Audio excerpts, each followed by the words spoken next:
Welcome everyone, I'm your host Bryce Dolan and this is the Top Human Rights Organization Review.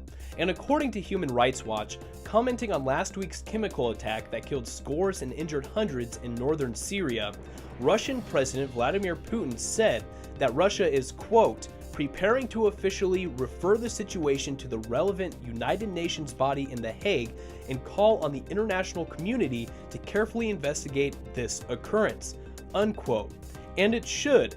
But according to Human Rights Watch, an investigation is already underway.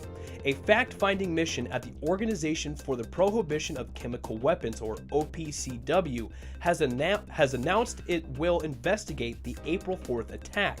Now, if it finds that chemicals were used, the UN OPCW Joint Investigative Mechanism will investigate who was responsible. But for these teams to conduct proper investigations, the Syrian government must cooperate. That means facilitating, to the extent they can, access to sites of chemical attacks and providing investigators with information.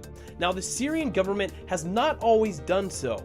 For example, according to Human Rights Watch, it appears to have withheld from one investigation important information that could establish who was responsible for chemical attacks with chlorine.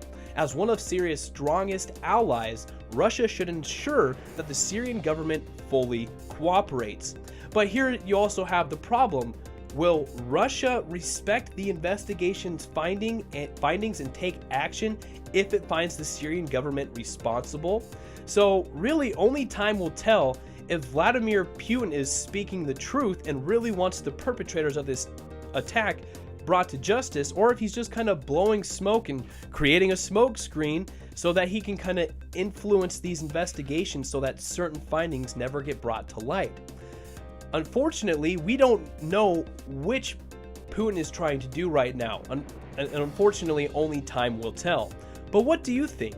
Do you think he really wants to find out who dropped those chemical weapons, and do you think he will want to punish the Syrian government if they are found guilty of the chemical attacks? Or do you think he's just doing this so he can have an influence on the investigations? Leave us a comment below and tell us what you think.